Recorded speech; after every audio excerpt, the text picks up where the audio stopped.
한국은행이 사상 처음 0%대 기준금리 시대를 연 지 2개월 만에 금리를 또다시 내렸습니다. 임대료를 5% 넘게 올린 주택임대 사업자들이 7월부터 과태료 폭탄을 맞게 됐습니다. 코로나19로 관광객이 줄어든 제주도 내 면세점이 오는 6월 1일부터 임시 휴점에 들어갑니다. 한국은행이 또다시 단행한 금리 인하, 이번 금통위의 결정이 과연 얼마나 효과가 있을지 짚어보도록 하겠습니다. 센 경제라이브 시작합니다.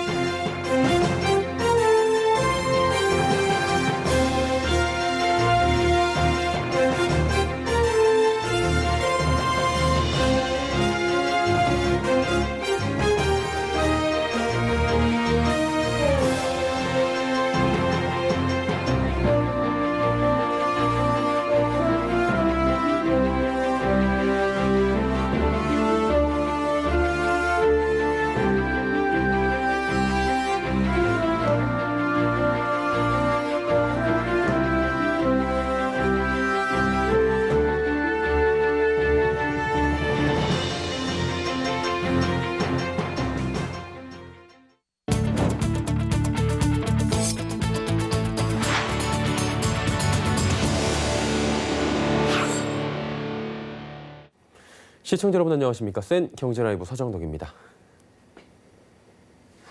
한국은행 금융통합위원회가 오늘 오전 열린 정례회의에서 기준금리를 0.25%포인트 내려 연 0.5%가 됐습니다. 이와 함께 우리나라 올해 경제성장률을 마이너스로 전망했는데요. 자세한 내용은 윤다혜 기자가 전해드립니다. 한은은 오늘 오전 열린 금통위 정례회의에서 기준금리를 0.25%포인트 인하했습니다. 지난 3월 금통위에서 0.75%로 금리를 인하한 이후 2달 만에 추가로 인하하면서 사상 최저치를 기록했습니다. 한은은 최근 수출, 내수 물가 등 각종 경제 지표가 부진함에 따라 코로나19에 따른 경제 타격이 심각하다고 판단해 기준금리를 인하한 것입니다. 이주열 한흥 총재는 금통위 회의 이후 기자간담회에서 추가 금리 인하 여력이 바닥 수준에 도달했음을 시사했습니다. 이번 금리 인하로 기준금리가 실효화한 수준에 상당히 가까워졌다 이렇게 볼 수 있습니다. 자본 유출 측면에서만 본다면 미국 등 주요 선진국 국가보다는 우리나라의 경우 실효 환율이 그거보다는 좀 높다고 보는 것이 합리적이지 않나 이렇게 생각을 합니다. 이번 기준금리 인하가 정부의 다음 달 3차 추가 경정 예상과 맞물려 어떤 효과를 보일지 관심이 집중됩니다. 금리 인하는 했지만 결국은 이제 지금 경제 상황을 놓고 보면은 사실 금리 인하에 대한 효과보다는 이제 재정에 대한 효과를 좀 더 기대하는 상황이고, 그리고 이제 정부가 3차 추경을 내놨을 때 이제 그 부분이 좀 어떻게 작용을 할까. 또 한은은 올해 우리나라의 국내 총생산 성장률을 마이너스 0.2%로 전망했습니다. 지난 2월 예상치였던 2.1%에 비해 대폭 하향된 수치로 한은이 마이너스 성장률 전망을 한 건 금융위기 이후 11년 만입니다. 한편 주식 보유 상한액 초과 논란이 일고 있는 조윤재 금통위원은 금통위 회의 시작 전 재척을 신청했고 금통위가 이를 받아들이면서 표결에 참여하지 않았습니다. 서울경제TV 윤다혜입니다. 쿠팡 물류센터발 코로나19 확진자가 급증하며 수도권 확진자도 함께 늘어나고 있습니다. 상황이 이렇다 보니 코로나19 재유행 우려에 올해 우리나라 경제 성장률이 마이너스가 될 것이란 전망도 나왔습니다. 서청석 기자입니다. 서울, 경기, 인천 등 수도권 등지에서 코로나19 확진자가 급증해 가을이 되기 전 재확산되는 것 아니냐는 불안감이 커지고 있습니다. 오늘 0시 기준 코로나19 신규 확진은 79명 늘어 11,344명을 기록했습니다.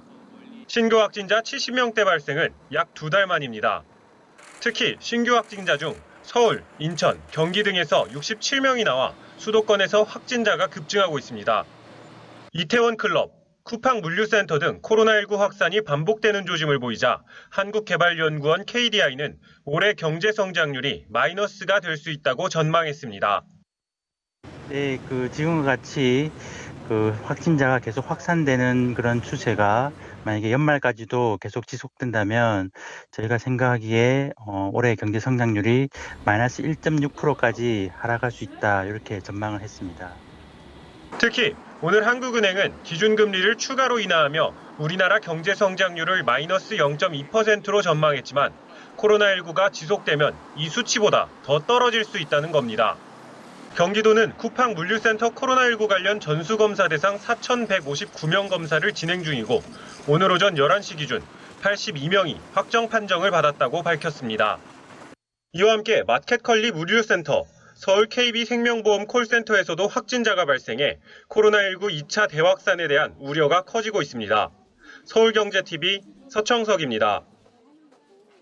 코로나19로 위기에 빠진 항공과 해운업 등을 지원하기 위한 정부의 기간산업안정기금이 출범했습니다. 오늘 서울 여의도 KDB산업은행 본점에서 열린 출범식에는 은성수 금융위원장, 이동걸 산업은행 회장 등이 참석했습니다. 채권 발행 등을 통해 40조 원 규모로 조성되는 기한기금은 항공과 해운업 그리고 국가 경제에 중대한 영향을 미치는 업종에 투입됩니다. 총 차입금 5천억 원이 넘고 근로자 수 300인 이상인 기업이 대상으로 지원을 받으려면 고용 규모를 최소 90% 이상 유지해야 합니다. 은 위원장은 축사에서 40조 원이라는 큰 규모로 조성된 만큼 자금이 필요한 기업에게 충분한 규모로 공급돼 어려움을 조속히 극복할 수 있도록 노력해달라고 밝혔습니다. 김성용 성균관대 법학전문대학원 교수 등 민간 전문가로 꾸려진 7명의 기금운용심의회 위원들도 참석했습니다. 출범식 후 곧바로 열린 1차 회의에선 기금 내규와 운용 방안, 40조 원 규모의 기한기금 채권 발행 한도에 대한 심의를 진행했습니다. 사내는 기업 여건에 맞는 대출, 주식 관련 사채 인수, 자산 매수 등 다양한 방식으로 적재적소의 자금을 지원해 나갈 계획이라고 전했습니다. 오늘 축산물 품질평가원은 지난 26일 기준 삼겹살의 1kg당 가격이 23,827원을 기록했다고 밝혔습니다. 이는 지난 2017년 7월 24,267원을 기록한 이후 2년 10개월 만에 가장 높은 가격입니다. 한우 가격도 지난 25일 기준 킬로그램당 74,713원으로 역대 최고치를 기록하며 오름세를 보이고 있습니다. 축산업계에서는 긴급재난지원금을 받은 소비자가 한우나 삼겹살 등 구이용 고기를 소비하며 가격이 오르고 있는 것으로 분석했습니다. 오는 7월부터 주택임대사업자에 대한 전수조사가 시작됩니다. 2012년부터 체결한 임대차 계약을 모두 살펴 위법사항이 있었는지 따지겠다는 건데요. 일부 임대사업자는 임대료를 5% 넘게 올린 걸 모르고 있다 걸릴 판이어서 불만의 목소리가 큽니다. 계도 기간이라도 좀 달라는 건데요. 정부는 단호한 입장입니다. 정창신 기자입니다. 임대료 인상폭 5%를 지키지 않은 주택 임대 사업자들이 긴장하고 있습니다. 이보다 임대료를 더 올렸을 경우 7월부터 최대 3천만 원의 과태료를 받기 때문입니다. 정부는 오는 6월 말까지 자진 신고 기간을 정해놓고 이때 신고하면 과태료를 면제해 주기로 했습니다. 다만 임대료 인상률 5% 위반 등 주요 의무를 위반한 경우엔 예외를 두지 않기로 했습니다. 업계에 따르면 임대보증금 1,000만 원에 월임대료 40만 원을 500만 원에 45만 원으로 계약하는 경우가 흔한데 이럴 경우 과태료 처분 대상입니다. 임대료 인상률이 7%를 넘기 때문입니다. 전세를 6천 받다가 그러면은 다음번에는 이제 9천에서 540으로 돌리면 120%가 나와요. 120%. 시대대로 545 났을 때 이게 위반이 된다고 어떤 누가 생각을 했을까요? 계도 기간이 없어요. 일부 임대사업자는 지금이야 렌트홈에서 손쉽게 임대료 인상률을 계산해 볼 수 있지만 그 이전엔 생각도 못했다고 주장했습니다. 하지만 정부의 입장은 단호합니다. 국토부 관계자는 세제 혜택은 모두 받으면서 의무 위반 사항은 몰랐다는 건 변명이 될 수 없다고 밝혔습니다. 일부 집주인들은 실제 과태료를 맞게 되면 소송까지 간다는 입장입니다. 서울경제TV 정창신입니다. 코로나19 사태에 타격을 입은 제주도 시내 면세점들이 일제히 문을 닫습니다. 제주도 시내에 위치한 롯데 면세점과 신라 면세점은 오는 6월 1일부터 임시 휴점에 들어갑니다. 코로나19 사태로 각국의 입국 제한 조치들이 이어지며 제주를 찾는 외국인 관광객이 급감해 사실상 면세점 이용객이 없기 때문입니다. 제주특별자치도 관광협회에 따르면 4월 제주를 찾은 외국인 관광객은 1,159명으로 전년 동월에 비해 99.2% 급감했습니다. 특히 지난달 6일부터 국토교통부가 국제선 항공기 도착지를 인천공항으로 일원화하며 제주공항의 국제선 이용은 중단된 상태입니다. 롯데와 신라 면세점은 추후 상황에 따라 재개장 여부를 결정한다는 방침입니다.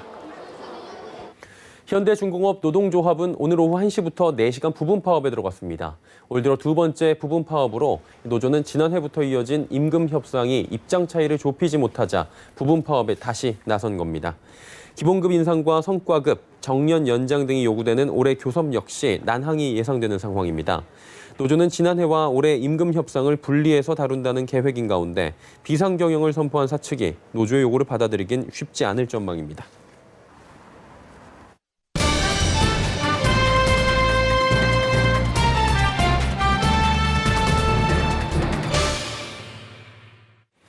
한국은행이 2달 만에 또다시 금리 인하를 단행했습니다. 기준금리 0.5% 시대가 열린 건데요. 코로나19 사태 상황을 보며 하반기 정책 결정에 나설 것이란 전망이 나왔었는데 한은은 한 발 빠른 결정을 내린 겁니다. 이번 금통위의 결정이 과연 얼마나 효과가 있을지 정순현 기자와 함께 짚어보도록 하겠습니다. 정 기자 나와 있습니까? 네, 안녕하십니까? 예, 안녕하십니까. 금통위가 기준금리를 0.75%에서 0.5%로 전격 인하했습니다. B컷 단행한 뒤에 2달 만의 결정인데요. 한은이 굉장히 기민하게 움직이네요. 그렇습니다. 이번 인하 결정은 각종 경제지표 악화가 이어진 데 따른 선제적인 대응으로 읽힙니다. 당초에 한은의 유동성 공급 정책으로 금융시장 불안이 조금 완화되면서 금리 동결에 나설 것이라는 관측이 많았는데요. 한은은 경기 부양에 통화 정책을 올인한 모양새입니다. 오늘 회의에서 금통위는 성장세가 크게 둔화됐다며 앞으로 성장세 회복을 지원하겠다고 밝히기도 했습니다. 한은이 통화 정책 방향 결정문에서 성장세 회복 지원이라는 단어를 언급하는 것은 이번이 처음입니다. 한은 입장에선 사실 이게 오늘 내일 안에 해결될 코로나가 아니어서 빠른 결정을 내릴 수밖에 없었던 것 같은데 어떻습니까? 네, 지난 4월 수출액은 작년 같은 달보다 24.3% 감소한 369억 2천만 달러에 그쳤습니다. 무역 수지도 99개월 만에 처음 적자로 돌아섰고 5월 들어 20일까지 수출도 지난해 5월 같은 기간보다 20.3% 줄었습니다. 한은이 지난달 발표한 1분기 GDP는 전기 대비 1.4% 감소한 수치인데 세계 금융 위기 이후 11년 3개월 만에 가장 낮은 성장률이기도 합니다. 이번 전격 금리 인하는 정부의 정책 공조 성향이 좀 짙은 것 같습니다. 정부 같은 경우 이제 3차 추경을 앞두고 있어서 어느 정도 시너지가 날지 또 관심이 모이고 있죠. 이 정부의 30조 원 규모로 예상되는 3차 추경 편성과 함께 통화 정책과 재정 정책의 공조로 경기 부양 시너지 효과를 내겠다는 의도로 보입니다. 이 추경 재원 조달을 위한 대규모 적자 국채 발행을 앞두고 있어서 기준금리 인하로 시장금리 상승을 억제할 필요가 있기도 합니다. 당장 기준금리 인하로 정부의 국채 조달 비용 부담은 낮아질 것으로 예상됩니다. 예, 그리고 계속되는 기준금리 인하로 우려도 나올 수밖에 없는 상황입니다. 실제로 중앙은행이 인하할 수 있는 실효 하한선에 다다랐다 이런 평가도 있죠. 네, 한은이 발빠른 대응으로 기준금리 인하를 단행했지만 그동안 쟁점이었던 실효 하한에 대한 우려는 더 커질 전망입니다. 실효 하한은 유동성 함정이나 자본 유출 등을 고려한 기준금리의 하한선을 말하는데요. 한은의 이번 전격 인하 결정에 따라 금리는 사실상 실효 하한에 다다른 것으로 분석되고 있습니다. 전문가들은 미국 중앙은행의 기준금리가 0에서 0.25%로 사실상 제로금리인 점을 감안할 때 우리나라의 기준금리 실효 하한을 0.5% 수준으로 보고 있습니다. 이주열 총재도 오늘 기자간담회에서 자본 유출 측면에서 우리나라 실효 하한이 미국 등 선진국보다 높다고 보는 게 합리적이라고 말하기도 했습니다. 결국에 한은의 금리 인하는 올해 마지막이 될 것 같은 그런 가능성이 크다라는 건데요. 코로나 사태에 대응하는 향후의 방식도 이제 좀 달라지겠네요. 전문가들은 한은이 올해 추가적으로 금리를 인하기는 어렵고 추후 코로나19에 따른 경제 충격 대응책으로 가계와 기업의 신용 공여 등의 유동성 공급 방안에 주력할 것으로 전망하고 있습니다. 금리 결정 후 금통위 결정문에 항상 포함되는 여러 여건을 살피면서 완화 정도의 조정 여부를 판단해 나갈 것이란 문구가 이번엔 삭제된 것도 이런 이유 때문입니다. 다만 이 총재는 미 연준이 금리를 마이너스 수준까지 내리면 실효 하한이 달라질 수 있고 우리 정책 여력도 늘어나는 측면이 있다고 언급하기도 했습니다. 예, 그렇다면 한은의 이번 금리 인하 결정이 얼마나 약발이 지금 통할까 궁금한데요. 과거와 비교한다면 어떻습니까? 당장 금리 인하 효과는 크지 않을 것으로 보입니다. 2008년 금융위기 때만 해도 기준금리가 5%대였는데 한은이 빠르게 금리를 2%까지 내리면서 돈을 풀었고 이 단기간에 큰 효과를 보긴 했습니다. 기준금리가 낮아지면 가계, 기업의 조달 비용이 줄어서 경기 부양 효과가 있기 때문인데요. 하지만 지금은 이미 금리가 너무 낮은 상태인데다 유동성 부족 상황이라고 보기도 힘들기 때문에 0.25%포인트 정도의 금리 인하가 큰 역할을 한다기보다는 일종의 신호로 봐야 한다는 게 전문가들의 분석입니다. 아까 말씀해 주신 부분을 좀 빌리자면 그 실효 하한선까지 다다랐는데 효과가 미지수일 수 있다면 금리 인하 부작용도 당연히 얘기가 좀 나올 수밖에 없는 상황인데 이 부분 어떻게 보십니까? 금리가 낮아지면 원달러 환율이 상승하면서 외국인 투자자의 자금 이탈이 빨라질 가능성도 커집니다. 대출 금리가 낮아지면 또 부동산으로 자금이 쏠릴 가능성도 있습니다. 일각에서는 최악의 상황을 대비해서 하느니 인하 카드를 아껴 써야 한다라는 지적도 나왔었습니다. 실물 경기 부진에 대응하는 차원인데 금리를 내린다고 소비가 늘어날지는 의문이다라는 건데요. 코로나19가 진정 국면에 접어들었다는 확실한 신호가 있을 때 내리는 게 더 큰 효과를 발휘하지 않았겠느냐라는 시각입니다. 이제 한은 같은 경우에는 이제 비전통적인 방법을 앞으로 쓸 것이다라는 전망들이 있습니다. 코로나19 사태 장기화에 대한 이후에 한은의 대응책들은 어떤 것들이 나올까요? 한은이 취할 수 있는 가장 대표적인 조치는 국고채 매입을 늘리는 겁니다. 이미 연이은 추경으로 적자 국채 발행 규모가 커졌고 곧 편성할 3차 추경과 기간산업안정기금 등의 채권 발행 규모도 상당한 수준일 것으로 예상되기 때문입니다.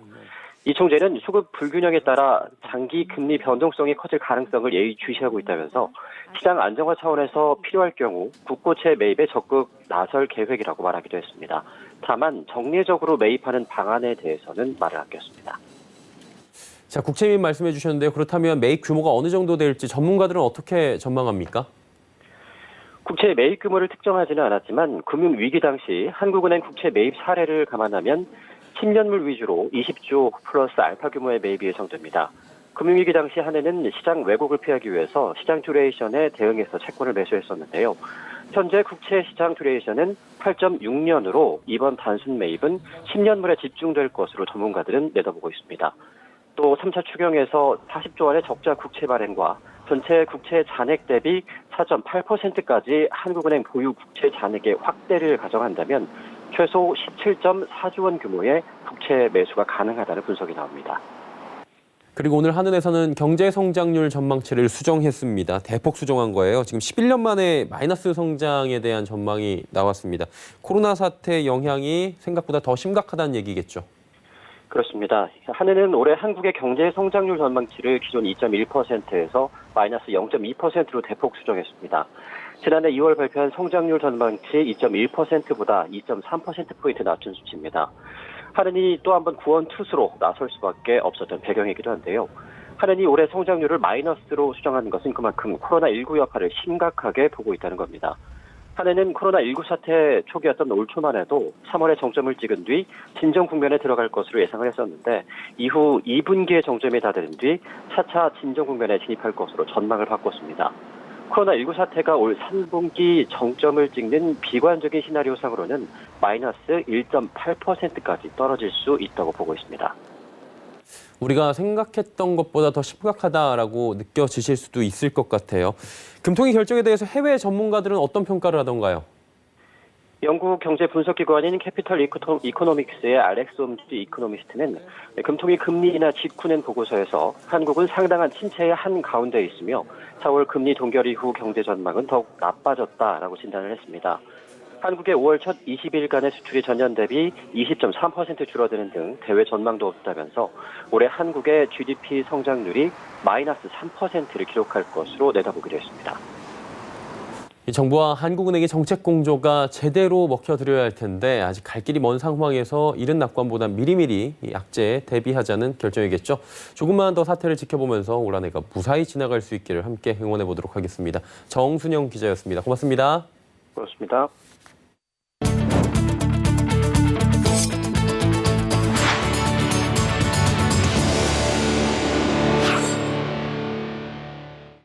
오늘 오전 열린 비상경제중앙대책본부 회의에서 코로나19로 인해 침체된 경기 부흥을 위한 방안이 발표됐습니다. 정부는 우선 소비 진작을 위해 오는 6월 26일부터 7월 12일까지 2주간 대한민국 동행 세일을 개최합니다. 또한 이날 회의에서는 코로나19로 위기에 처한 업종들에 대한 추가 지원 방안도 논의됐습니다. 자동차 부품 산업을 지원하기 위한 5천억 원 규모의 상생 특별 보직이나 수주 감소로 어려운 선박업계를 위한 노후 관공선의 친환경 선박 조기 교체 등이 대표적입니다. 코로나19 확진자가 대거 발생한 쿠팡 부천 물류센터의 40대 직원 A씨가 검체 검사 뒤에 또 다른 직장인 콜센터에서도 근무한 것으로 파악됐습니다. A씨는 코로나19 검사 뒤 방역당국의 자가격리 권고를 받았음에도 불구하고 근무지로 돌아간 겁니다. A씨가 근무하는 부평 콜센터에서는 A씨와 접촉한 직원 1명이 추가로 확진돼 직장이 폐쇄 조치됐습니다. 방역당국은 추가 확진 여부 파악을 위해 해당 콜센터 직원 82명과 다른 층 근무자 50여 명을 대상으로 코로나19 검사를 진행했습니다. 부평구 측은 A씨가 방역당국이 관리하는 자가격리자는 아니라며 자가격리 권고를 받았지만 따르지 않은 것으로 보인다고 말했습니다. 오는 10월부터 택배 업무를 위해 우체국을 방문할 필요가 없어집니다. 과학기술정보통신부 우정사업본부는 자율주행 이동 우체국 차량과 우편물 배달 로봇 등을 도입해 이르면 10월부터 시범 운용에 들어간다고 밝혔습니다. 시범 운용 기간은 내년 말까지 21개월간입니다. 자율주행 이동 우체국은 스마트시티와 자율주행 특구에서, 우편물 배달 로봇은 대학 캠퍼스나 대규모 아파트에서 주로 활용될 예정입니다. 고중량 택배 우편물을 싣고 집배원과 동행하는 집배원 추종 로봇도 도입됩니다. 우정사업본부는 이 같은 기술의 도입이 집배원의 근로환경 개선과 미래 우체국 청사진 기획에 도움이 될 것으로 기대하고 있습니다.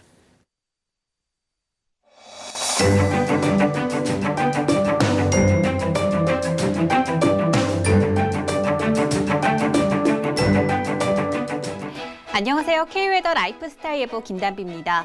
내일은 전국이 대체로 맑겠습니다. 서울의 낮 기온 27도, 대구 29도까지 오르는 등 한낮에는 초여름 더위를 보이며 매우 덥겠는데요. 다만 아침, 저녁으로 일교차가 커서 반팔 차림에 얇은 겉옷을 걸치시는 게 좋겠습니다. 동해안은 낮 기온이 20도를 조금 웃돌며 비교적 선선하겠습니다. 내일 오전 서쪽 지방을 중심으로는 초미세먼지 농도가 높겠는데요. 오전에 서울, 경기와 충청도, 전북의 미세먼지 농도 나쁨 수준까지 오르며 공기가 탁하겠지만 오후에는 보통 수준을 회복하겠습니다. 내일은 서해상에서 다가오는 고기압의 영향을 받아 전국이 대체로 맑겠습니다. 다음은 자세한 지역별 날씨입니다. 중부지방의 아침 기온 서울과 청주 15도를 보이겠고요. 낮 기온은 춘천 27도, 대전 28도까지 오르며 덥겠습니다. 동해안 강릉은 아침 기온 12도, 낮 기온 22도로 비교적 선선한 날씨가 예상됩니다. 남부지방의 아침 기온 광주와 대구 15도를 보이겠고요. 한낮에는 광주와 전주, 대구가 30도 가까이 오르며 매우 덥겠습니다. 바다의 물결은 전해상에서 1.5m 이하로 비교적 잔잔하게 일겠습니다. 당분간 기온은 더 올라서 덥겠고요. 주말에는 제주도에 비 소식이 있습니다. 날씨였습니다. 수엔 경제 라이브 마칩니다. 함께해 주신 여러분 고맙습니다.